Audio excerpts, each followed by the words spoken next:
मित्रों, मासिक धर्म प्रत्येक स्त्री को हर महीने आता ही है और मासिक धर्म के दौरान उसे अत्यधिक असहनीय पीड़ाएं झेलनी पड़ती है। किंतु क्या आपने कभी सोचा है कि स्त्रियों को ही मासिक धर्म प्रतिमाह क्यों आता है तथा एक स्त्री को मासिक धर्म के समय वह कौन से कार्य हैं जो भूल से भी नहीं करने चाहिए, अन्यथा भयंकर पाप लगता है, जिस कारण से उस स्त्री को घोर नरक में सजा भोगनी पड़ती है। तो मित्रों, आज के इस वीडियो में हम आपको बताएंगे कि किस श्राप के कारण स्त्रियों को मासिक धर्म आता है और वह कौन से कार्य हैं जो किसी भी स्त्री को मासिक धर्म के दौरान नहीं करने चाहिए तथा भगवान शिव शंकर जी ने इसके बारे में क्या बताया है। तो अति विलंब न करते हुए जानेंगे आज के इस वीडियो में। प्रिय दर्शकों, एक समय की बात है जब माता पार्वती पृथ्वी लोक पर भ्रमण कर रही थी। तभी एक स्त्री मासिक धर्म की पीड़ा से बहुत परेशान थी और जोर जोर से रो रही थी। तभी माता पार्वती की नजर उस स्त्री पर पड़ी और माता पार्वती उससे पूछने लगी कि क्या बात है सखी, तुम इतना परेशान क्यों हो। तब उस स्त्री ने कहा कि हे माते, मुझे मासिक धर्म के कारण अत्यधिक पीड़ाएं हो रही हैं जो असहनीय है और जिसे मैं आपको कैसे बताऊं। उस स्त्री की यह बात सुनकर माता पार्वती अपने मन में सोचने लगी कि हम स्त्रियों को मासिक धर्म के दौरान इतनी अधिक पीड़ाएं झेलनी पड़ती है। आखिर मासिक धर्म स्त्रियों को ही क्यों आता है और मासिक धर्म में स्त्री को अछूत क्यों माना जाता है। क्या हम स्त्रियां इंसान नहीं हैं? ऐसा भेदभाव केवल हम नारी जाति के साथ ही क्यों हो रहा है? मेरे मन में उठ रही इस शंका का समाधान केवल अब तो भगवान शिव ही कर सकते हैं। फिर आगे माता पार्वती अपने मन ही मन सोचती हैं। इतना सोचकर वो सीधा भगवान शिव के पास जाती हैं। तब भगवान शिव माता पार्वती से कहने लगते हैं, हे देवी, क्या बात है? आइए, आपका स्वागत है। आपका मन मुझे विचलित प्रतीत होता है। तब माता पार्वती ने कहा, हे प्रभु, आज मेरे मन में एक प्रश्न उठ रहा है और मैं चाहती हूँ कि आप मेरे प्रश्न का उत्तर देकर मुझे संतुष्ट करने का प्रयास करें। भगवान शिव ने कहा, हे देवी, आपके मन में जो भी प्रश्न या शंका है आप बस मुझे बताओ।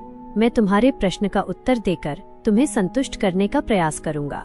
माता पार्वती ने कहा, प्रभु, मेरा प्रश्न यह है कि स्त्रियों को ही प्रतिमाह मासिक धर्म क्यों आता है तथा उन्हें ही इतनी असहनीय पीड़ाएं क्यों झेलनी पड़ती है, और क्या सच में मासिक धर्म के दौरान स्त्री अछूत हो जाती है तथा मासिक धर्म के दौरान कौन कौन से कार्य हैं जो नहीं करने चाहिए, नहीं तो महापाप लगता है।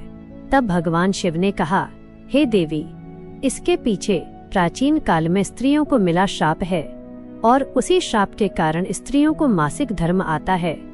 तब अति विस्मय के साथ माता पार्वती ने कहा, कौन सा श्राप? प्रभु, मुझे बताओ, मैं उस श्राप के बारे में जानना चाहती हूँ। तब आगे मंद मुस्कान के साथ भगवान शिव ने कहा, इसका उत्तर मैं आपको एक प्राचीन कथा के माध्यम से दूंगा और यदि आपने कथा को पूरा मन लगाकर अंत तक सुना तो तुम्हें तुम्हारे प्रश्न का उत्तर मिल जाएगा। तब आगे अति उत्सुकता के साथ माता पार्वती ने कहा, प्रभु, आप कथा सुनाइए, मैं इस कथा को पूरा मन लगाकर अंत तक सुनूंगी। भगवान शिव ने कहा, प्राचीन काल की बात है जब विद्यानगर में सुधर्मा नाम का एक अनाथ ब्राह्मण रहता था, जिसके माता पिता की एक नदी के प्रवाह में डूबकर मृत्यु हो गई और फिर सुधर्मा ने अकेले रहकर अपने गुरुकुल में दीक्षा ग्रहण की थी। उसे जीवन समस्त वेदों और शास्त्रों का ज्ञान था। वह एक संयमी और परम बुद्धिमान तथा धर्म के मार्ग पर चलने वाला एक श्रेष्ठ ब्राह्मण था। उसके नगर के सभी लोग उसका बहुत सम्मान करते थे। सुधर्मा प्रतिदिन यज्ञ करता था तथा दान धर्म के साथ संध्या उपासना भी करता था। सुधर्मा की पत्नी का नाम सत्यभामा था। उसकी पत्नी भी उसी की तरह अत्यंत चरित्रवान, गुणवान तथा पतिव्रता धर्म का पालन करने वाली स्त्री थी। फिर एक दिन सुधर्मा ने अपने घर पर भगवान सत्यनारायण की पूजा रखी और सभी ब्राह्मणों तथा नगरवासियों को अपने घर पर भोजन के लिए निमंत्रण दिया। उसकी पत्नी ने अपने घर पर प्रीति भोज में भांति भांति प्रकार के भोजन बनाए थे। फिर जब सभी ब्राह्मण आ गए तो पूजा शुरू कर दी गई। सभी ब्राह्मणों ने पूजा की और पूजा समाप्त होने के बाद सुधर्मा ने सभी ब्राह्मणों के पैर धोए और उन्हें बड़े ही प्रेम से अपने घर में बैठकर भोजन कराया। जब सभी ब्राह्मणों ने भोजन कर लिया तब फिर आगे सुधर्मा ने उन्हें वस्त्र आदि दान करके विदा कर दिया। फिर सभी नगरवासियों को भोजन करवाया। उसके बाद नगरवासियों को भी सुधर्मा ने वस्त्र आदि दान किए। फिर जब सभी ने भोजन कर लिया और सभी को विदाई हो गई, तब सुधर्मा अपने घर के बाहर आया और बाहर आकर उसने देखा कि उसके घर के सामने एक कुत्ता और एक सूअर आपस में कुछ बातें कर रहे थे। सुधर्मा ने उस कुत्ते और सूअर की बातें सुनी तो वो बहुत आश्चर्यचकित हो गया, क्योंकि वह कुत्ता और सूअर और कोई नहीं बल्कि उसके माता पिता ही थे, जो पिछले जन्म में पाप कर्मों के कारण ही इस जन्म में कुत्ता और सूअर बन गए थे। ये सब जानकर सुधर्मा अपने मन में सोचने लगा, अरे ये तो मेरे माता पिता ही हैं जो मेरे घर पर पशु बनकर आए हैं। किंतु मेरे माता पिता ने पिछले जन्म में ऐसा कौन सा पाप किया था जिस कारण से आज उन्हें कुत्ते और सूअर का जन्म मिला है। अब मैं इनके उद्धार के लिए क्या करूं? फिर रात हो जाती है और वो अपने बिस्तर पे लेट जाता है, किंतु उसको नींद नहीं आती है और उसके मन में बस वही बात गूंज रही थी कि मैं अपने माता पिता की मुक्ति के लिए क्या करूं। और रात भर वो इसी बात को लेकर चिंतित था। फिर सुबह होते ही वो अपने गुरु मुनि वशिष्ठ जी के आश्रम पहुंच जाता है। वहां पहुंचकर उसने देखा कि मुनि वशिष्ठ जी अपनी कुटिया में ध्यान लगाए बैठे थे। फिर जब मुनि वशिष्ठ जी ने आंखें खोली तो देखा कि उनके सामने सुधर्मा ब्राह्मण खड़ा है। उसको देखकर मुनि वशिष्ठ जी ने कहा, क्या बात है शिष्य, तुम इतना चिंतित क्यों हो? तो सुधर्मा ने कहा, गुरुजी, कल मेरे साथ जो घटना घटी है उसी बात को लेकर मैं बहुत चिंतित हूँ। तब आश्चर्य के साथ मुनि वशिष्ठ जी ने कहा, कौन सी घटना घटी है? मुझे स्पष्ट रूप से सब कुछ बताओ, तभी मैं तुम्हारी समस्या का समाधान करूंगा। सुधर्मा ने कहा, गुरुजी, कल मैंने अपने घर पर भगवान सत्यनारायण का पूजन करवाया था और उसमें अनेक ब्राह्मणों को और नगरवासियों को भोजन कराया था, साथ में सबको वस्त्र आदि दान किया था। फिर जब मैं अपने घर के बाहर आया तो मैंने देखा कि मेरे द्वार पर एक कुत्ता और एक सूअर खड़े होकर आपस में बातें कर रहे थे। वो कुत्ता उस सूअर से कह रहा था कि आज देखो कैसी घटना घटी।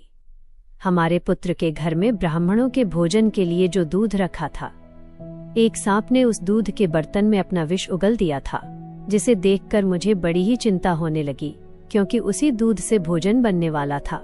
अगर मेरे पुत्र के घर पर उस विषैले दूध से कुछ बनाया जाता और सभी लोग उस दूध से बना भोजन खा लेते तो उन सब की मृत्यु हो जाती।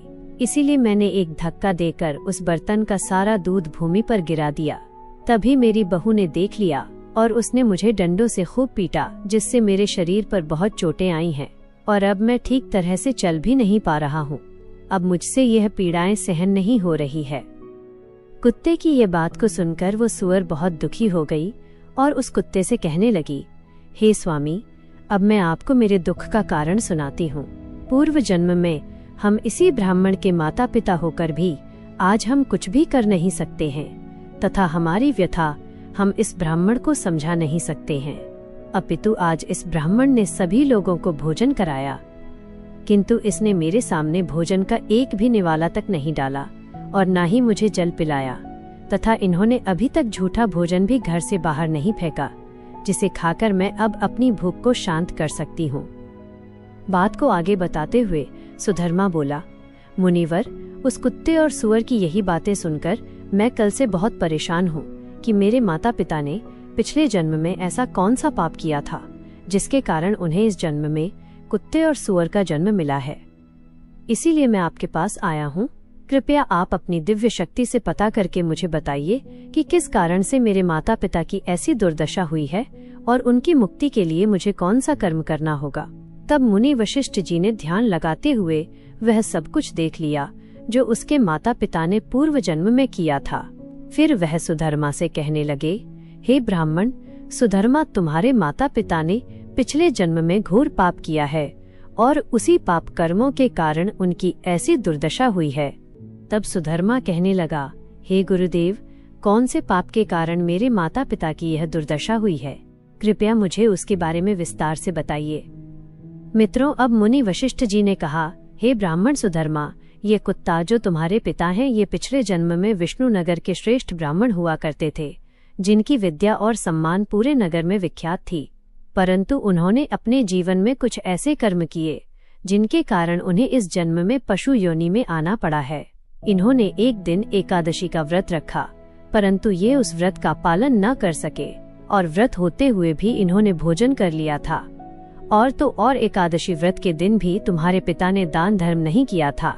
इन्होंने अपने द्वार पर आए हुए भिखारी को बिना भोजन कराए ही अपने द्वार से ही भगा दिया था, जिस कारण से उस भिखारी ने इन्हें श्राप दिया था कि जिस तरह मैं भूखा हूँ उसी तरह एक दिन तुझे भी भूख से तड़पना पड़ेगा। और तुम्हारे पिता ने पिछले जन्म में मासिक धर्म के दौरान ही तुम्हारी माता के साथ संबंध बनाया था, और इन्हीं सब पापों के कारण ही तुम्हारे पिता को इस जन्म में कुत्ते का जन्म मिला है, और अब वह उन पापों की सजा भोग रहे हैं। हे ब्राह्मण सुधर्मा, अब तुम अपनी माता के बारे में सुनो। स्त्री के लिए मासिक धर्म के समय कुछ विशेष नियम और मर्यादाएं स्थापित की गई हैं, जिनका पालन करना आवश्यक होता है, परंतु तुम्हारी माता ने इन मर्यादाओं का उल्लंघन किया, जिसके कारण उन्हें भी महापाप का भागी होना पड़ा। तुम्हारी माता जब रजस्वला अवस्था में थी तब भी उन्होंने भोजन बनाया। इस अवस्था में शास्त्रों के अनुसार भोजन बनाना वर्जित माना गया है, क्योंकि उस समय स्त्री को विश्राम करना चाहिए और किसी भी पवित्र कार्य से दूर रहना चाहिए। परंतु तुम्हारी माता ने इस नियम का उल्लंघन किया और रजस्वला होते हुए भी रसोई का कार्य किया, जिससे उनकी पवित्रता भंग हुई और भोजन में अशुद्धता आ गई। यह पहला कारण है जिसके कारण उन्हें पाप का दोष लगा। इसके अलावा इस अवस्था में भी उन्होंने भगवान की पूजा की। उन्होंने रजस्वला अवस्था में भी तुलसी को जल चढ़ाया, जो कि धर्म और शास्त्रों की दृष्टि में अनुचित माना जाता है। इसी कारण से उन्हें महापाप लगा था। इसी बीच मासिक धर्म में होते हुए भी तुम्हारे पिता के साथ शारीरिक संबंध भी बनाए थे। ऐसा उन्होंने कई बार किया, जिसके कारण तुम्हारी माता और पिता की अकाल मृत्यु हो गई थी, और उसी पाप के कारण उन्हें इस जन्म में सुअर का जन्म मिला है, क्योंकि मासिक धर्म के दौरान स्त्री 3 से 4 दिनों के लिए अपवित्र हो जाती है। इसीलिए मासिक धर्म के दौरान स्त्री को पूजा पाठ नहीं करना चाहिए, न ही सत्संग करना चाहिए। प्रत्येक स्त्री को इन 3 से 4 दिनों में अपने बाल भी नहीं धोने चाहिए, इससे उसके पति की आयु कम होती है। मासिक धर्म के दौरान पेड़ पौधों को स्पर्श नहीं करना चाहिए, और सबसे महत्वपूर्ण बात यह है कि मासिक धर्म के दौरान किसी भी स्त्री को अपने पति के साथ संबंध नहीं बनाना चाहिए, क्योंकि ऐसा करने से महापाप लगता है। मासिक धर्म के दौरान स्त्री 3 से 5 दिनों के लिए अपवित्र हो जाती है और 5वें दिन वह स्नान करके पवित्र हो जाती है। 6वें दिन स्नान करने के पश्चात रजस्वला स्त्री को अपने पति का मुख देखना चाहिए तथा अन्य किसी भी पुरुष का मुख नहीं देखना चाहिए। यदि पति समीप न हो तो सूर्य देव के दर्शन करने चाहिए। गुरु वशिष्ठ सुधर्मा से कहते हैं, हे ब्राह्मण श्रेष्ठ, इसी पाप के कारण तुम्हारे पिता को कुत्ते और तुम्हारी माता को सुअर का जन्म मिला है। मुनि वशिष्ठ जी की यह बात सुनकर सुधर्मा ने कहा, हे गुरुदेव, आपने ये तो बता दिया कि मेरे माता पिता को किस पाप के कारण कुत्ते और सुअर का जन्म मिला है, किंतु आपने यह नहीं बताया कि अब मैं अपने माता पिता की मुक्ति के लिए क्या करूं। तो गुरु वशिष्ठ जी ने कहा, हे ब्राह्मण सुधर्मा, तुम किसी भी अमावस्या के दिन अपने माता पिता की मुक्ति के लिए श्राद्ध तथा तर्पण करो और दान धर्म करो। गाय की सेवा करो और गौ माता को भोग लगाओ तथा अपने माता पिता की मुक्ति के लिए भगवान से प्रार्थना करो। फिर सुधर्मा अपने घर जाता है और अमावस्या रात्रि को श्राद्ध करता है, और इस तरह उसके माता पिता को मुक्ति मिलती है। कथा को आगे बताते हुए भगवान शिव माता पार्वती से कहते हैं, हे देवी, अब तो आपको पता चल गया होगा कि स्त्रियों को मासिक धर्म में कौन से कार्य नहीं करने चाहिए। अब मैं आपको ये भी बताता हूँ कि स्त्रियों को मासिक धर्म क्यों आता है और मासिक धर्म के दौरान उन्हें इतनी पीड़ाएं क्यों झेलनी पड़ती है। तो सुनो, सतयुग में कालकेय नाम का एक प्रसिद्ध दानव हुआ था। दानव होने के कारण उसका स्वभाव भी दानवी प्रवृत्ति का था और वह हमेशा युद्ध करने के लिए तत्पर रहता था। फिर एक दिन सभी दानव कालकेय दानव के साथ मिलकर स्वर्ग लोक पर अधिपत्य करने के लिए आक्रमण कर देते हैं। उन असुरों के पास भयंकर शक्तिशाली अस्त्र और खंजर थे। यह सब देखकर स्वर्ग लोक के सभी देवता भयभीत हो जाते हैं और वो तुरंत ब्रह्मा जी के पास पहुंच जाते हैं। सभी देवताओं को एक साथ देखकर ब्रह्मा जी ने कहा, क्या बात है, आप सभी इतना घबराए हुए क्यों हो और एक साथ मेरे पास क्यों आए हो? स्वर्ग लोक में सब ठीक तो है ना? तो देवताओं ने कहा, नहीं, ब्रह्मदेव, स्वर्गलोक में कुछ ठीक नहीं है। स्वर्गलोक पर अधिपत्य करने के लिए असुरों ने आक्रमण कर दिया है। इसीलिए हम सभी आपके पास मदद मांगने के लिए आए हैं, क्योंकि असुरों के पास अस्त्र शस्त्र हैं और हमारे पास अस्त्र शस्त्र भी नहीं है। तो ब्रह्मा जी ने कहा, तुम सभी देवता इसी क्षण महर्षि दधीचि जी के पास चले जाओ। वे तुम्हें अपनी शरीर की हड्डियों से अस्त्र शस्त्र प्रदान करेंगे और तुम उन्हीं अस्त्रों का प्रयोग करके असुरों का वध कर सकोगे। फिर सभी देवता महर्षि दधीचि के आश्रम पर जाते हैं और वे सभी उनसे प्रार्थना करते हुए कहते हैं, हे दधीचि महर्षि, स्वर्गलोक पर असुरों ने आक्रमण कर दिया है और हमारे पास उनसे लड़ने के लिए अस्त्र शस्त्र नहीं है। इसीलिए हम आपसे मदद मांगने आए हैं। कृपया करके आप हमें अस्त्र शस्त्र प्रदान करें। देवताओं की यह बात सुनकर महर्षि दधीचि उन्हें अस्त्र शस्त्र दे देते हैं।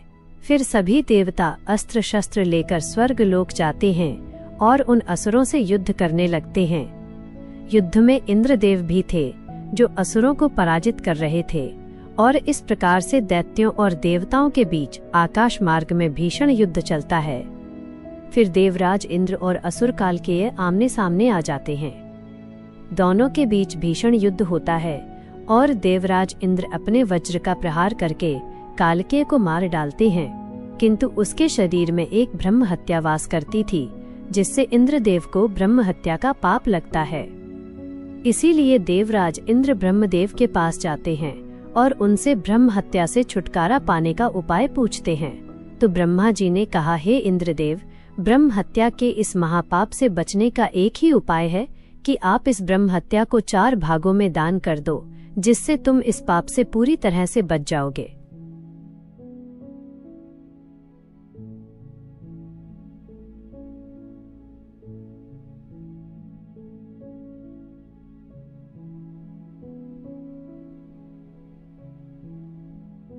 मुनि वशिष्ठ जी की यह बात सुनकर सुधर्मा ने कहा, हे गुरुदेव, आपने यह तो बता दिया कि मेरे माता पिता को किस पाप के कारण कुत्ते और सुवर्ण का जन्म मिला है, किंतु आपने यह नहीं बताया कि अब मैं अपने माता पिता की मुक्ति के लिए क्या करूं। तो गुरु वशिष्ठ जी ने कहा, हे ब्राह्मण सुधर्मा, तुम किसी भी अमावस्या के दिन अपने माता पिता की मुक्ति के लिए श्राद्ध तथा तर्पण करो और दान धर्म करो, गाय की सेवा करो और गौ माता को भोग लगाओ तथा अपने माता पिता की मुक्ति के लिए भगवान से प्रार्थना करो।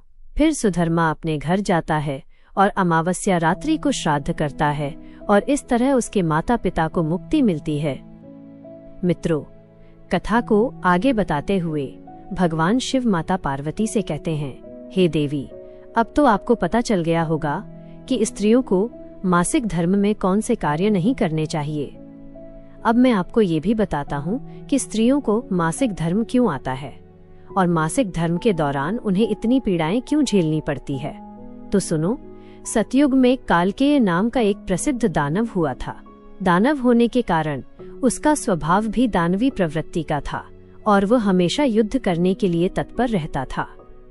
फिर एक दिन सभी दानव कालकेय दानव के साथ मिलकर स्वर्गलोक पर अधिपत्य करने के लिए आक्रमण कर देते हैं। उन असुरों के पास भयंकर शक्तिशाली अस्त्र और खंजर थे। यह सब देखकर स्वर्गलोक के सभी देवता भयभीत हो जाते हैं और वो तुरंत ब्रह्मा जी के पास पहुंच जाते हैं। सभी देवताओं को एक साथ देखकर ब्रह्मा जी ने कहा, क्या बात है, आप सभी इतना घबराए हुए क्यों हो और एक साथ मेरे पास क्यों आए हो? स्वर्गलोक में सब ठीक तो है ना? तो देवताओं ने कहा, नहीं ब्रह्मदेव, स्वर्गलोक में कुछ ठीक नहीं है। स्वर्गलोक पर अधिपत्य करने के लिए असुरों ने आक्रमण कर दिया है। इसीलिए हम सभी आपके पास मदद मांगने के लिए आए हैं, क्योंकि असुरों के पास अस्त्र शस्त्र हैं और हमारे पास अस्त्र शस्त्र भी नहीं है। तो ब्रह्मा जी ने कहा, तुम सभी देवता इसी क्षण महर्षि दधीचि जी के पास चले जाओ। वे तुम्हें अपनी शरीर की हड्डियों से तुम्हें अस्त्र शस्त्र प्रदान करेंगे और तुम उन्हीं अस्त्रों का प्रयोग करके असुरों का वध कर सकोगे। फिर सभी देवता महर्षि दधीचि के आश्रम पर जाते हैं और वे सभी उनसे प्रार्थना करते हुए कहते हैं, हे दधीचि महर्षि, स्वर्गलोक पर असुरों ने आक्रमण कर दिया है और हमारे पास उनसे लड़ने के लिए अस्त्र शस्त्र नहीं हैं। इसीलिए हम आपसे मदद मांगने आए हैं। कृपया करके आप हमें अस्त्र शस्त्र प्रदान करें। देवताओं की यह बात सुनकर महर्षि दधीचि उन्हें अस्त्र शस्त्र दे देते हैं। फिर सभी देवता अस्त्र शस्त्र लेकर स्वर्ग लोक जाते हैं और उन असुरों से युद्ध करने लगते हैं। युद्ध में इंद्रदेव भी थे जो असुरों को पराजित कर रहे थे, और इस प्रकार से दैत्यों और देवताओं के बीच आकाश मार्ग में भीषण युद्ध चलता है। फिर देवराज इंद्र और असुर काल के आमने सामने आ जाते हैं। दोनों के बीच भीषण युद्ध होता है और देवराज इंद्र अपने वज्र का प्रहार करके कालकेय को मार डालते हैं, किंतु उसके शरीर में एक ब्रह्म हत्या वास करती थी, जिससे इंद्रदेव को ब्रह्म हत्या का पाप लगता है। इसीलिए देवराज इंद्र ब्रह्मदेव के पास जाते हैं और उनसे ब्रह्म हत्या से छुटकारा पाने का उपाय पूछते हैं।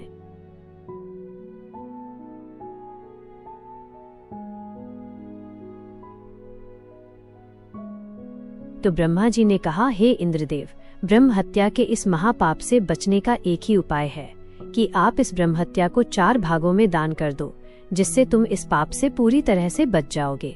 तब इंद्रदेव ने कहा, ठीक है।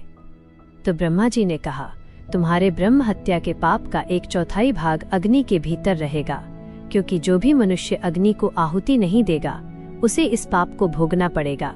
और तुम्हारा दूसरा 1/4 भाग जल के भीतर रहेगा। जो भी जल में थूकेगा अथवा जल में मल मूत्र का त्याग करेगा उसे भी इसका पाप भोगना पड़ेगा। और इसका तीसरा 1/4 भाग पेड़ पौधों और वृक्षों के भीतर रहेगा। जो भी मनुष्य अकारण ही वृक्षों को काटेगा उसे भी ब्रह्म हत्या का पाप लगेगा। फिर कथा को आगे बताते हुए भगवान शिव ने कहा, हे देवी, इस तरह ब्रह्म हत्या के जिस घोर पाप से बचने के लिए इंद्रदेव ने पाप के 3 हिस्से अग्नि, जल और वृक्ष को दे दिए, और जो इसका चौथा हिस्सा था वह स्त्रियों ने ले लिया था। इसी कारण आज स्त्रियों को मासिक धर्म आता है और इतनी पीड़ाएं झेलनी पड़ती है। इसीलिए जो भी पुरुष मासिक धर्म के दौरान स्त्रियों को स्पर्श करता है अथवा उनके साथ संबंध बनाता है उसे ब्रह्म हत्या का पाप लगता है। भगवान शिव कहते हैं, हे देवी, अब मैंने आपके सभी प्रश्नों के उत्तर दिए हैं। तब माता पार्वती प्रसन्नता के साथ बोली, हे प्रभु, मैं इस अनमोल ज्ञान का अवश्य ही प्रसार करूंगी। आपका बहुत बहुत धन्यवाद। तो मित्रों, आशा करते हैं आपको यह कथा अवश्य ही अच्छी लगी होगी। तो वीडियो को लाइक और हमारे चैनल भक्ति आध्यात्मिक सार को सब्सक्राइब करना ना भूलें। तो दोस्तों, आज की यह कथा आपको कैसी लगी कमेंट करके जरूर बताइए। अगर कहानी अच्छी लगी हो तो वीडियो को लाइक करें और हमारे चैनल भक्ति आध्यात्मिक सार को सब्सक्राइब करना ना भूलें। प्रिय मित्रों, कमेंट बॉक्स में सच्ची श्रद्धा से जय श्री राम अवश्य लिखें। वीडियो को अंत तक देखने के लिए आप सभी का तहे दिल से धन्यवाद। जय श्री राम।